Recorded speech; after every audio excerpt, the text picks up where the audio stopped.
Value retail में ऐसा आपने क्या किया कि टाटा ग्रुप भी वैल्यू रिटेल में आ गया, अंबानी जी भी वैल्यू रिटेल में आ रहे हैं। वॉलमार्ट एक निकालता था एवरीडे लो प्राइसेस, मैं निकालता हूँ कि everyday we are a better person. क्योंकि पहले भी आपका एक्सपीरियंस अच्छा है, सेकंड ही चीज है, इससे बड़ा कोई दुनिया में पैशन ही नहीं है। नया सोच को इम्प्लीमेंट करोगे तो रिस्क भी है। आप कैसे ग्रोथ मेंटेन कर रहे हैं? उस तरक्की के जुनून में अगर आप जिए जाओ तो फिर मजा ही है। वैल्यू रिटेल में ऐसा आपने क्या किया कि ये 15 साल में आप 2000 करोड़ की सेल के आसपास, क्योंकि पहले भी आपका एक्सपीरियंस अच्छा है, सेकंड ही चीज है वैल्यू रिटेल में, क्योंकि अभी कंपटीशन बहुत ज्यादा है। अब देख रहे हैं कि बड़े बड़े ब्रांड्स भी हैं, टाटा ग्रुप भी वैल्यू रिटेल में आ गया, अंबानी जी भी वैल्यू रिटेल में आ रहे हैं। उस कितने कंपटीशन के बीच में भी आप कैसे ग्रोथ मेंटेन कर रहे हैं? क्या आपकी स्ट्रेटजी है?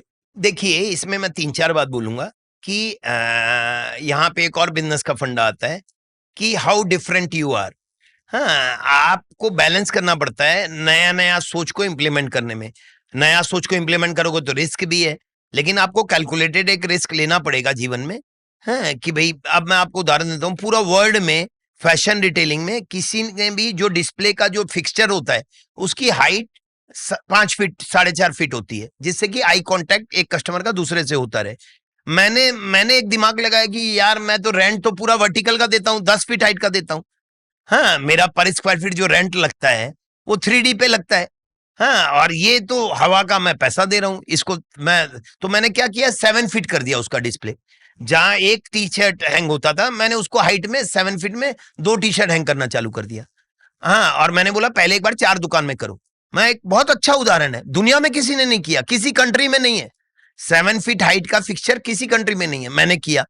हाँ, और वो क्लिक कर गया सीधा। मेरा एक जो टी शर्ट डिस्प्ले होता था वहां, हाँ, तो मेरी 5,000 स्क्वायर फीट की दुकान 7,000 स्क्वायर फीट की हो गई।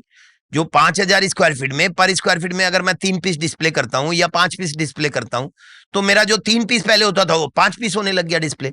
5 पीस जितना डिस्प्ले होगा, अगर वो काम का माल है तो उतना बिकेगा, तो मेरी सेल बढ़ गई। तो मैं तो यहाँ एक सब्जेक्ट नहीं है ये मार्केटिंग का। अब सारा चीज मैं मार्केटिंग से जोड़ूंगा। मार्केटिंग क्या है? सेल बढ़ाने का फंडा। सेल बढ़ाने के लिए मैं फिर बोलूंगा आपको एज बनाना पड़ेगा। एज क्या चीज में? सबसे पहले तो आपको कंपिटिटिव प्राइस में होना पड़ेगा कि भैया आपका सोर्सिंग कॉस्ट ही सबसे बड़ा कॉस्ट क्या है। मेरा सबसे बड़ा कॉस्ट ही प्रोडक्ट का कॉस्ट है, सोर्सिंग कॉस्ट।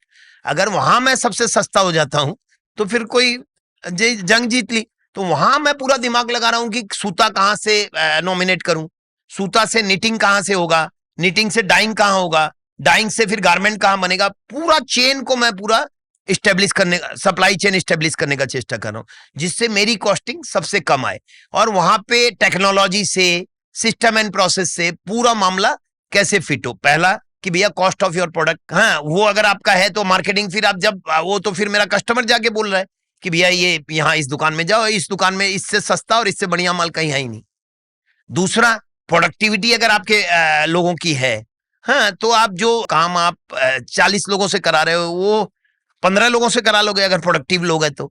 हाँ, और वो प्रोडक्टिव लोग हैं तो आपका सिस्टम भी दुरुस्त करते हैं। मैं तो सवेरे पहले सबको बोला हूं कि एवरी डे, जो वॉलमार्ट एक निकालता था एवरीडे लो प्राइसेस, मैं निकालता हूं कि every day we are a better person, we are more productive person. Every day सोच के आओ कि अपने और प्रोडक्टिव कैसे हो, in terms of automation, in terms of process re engineering.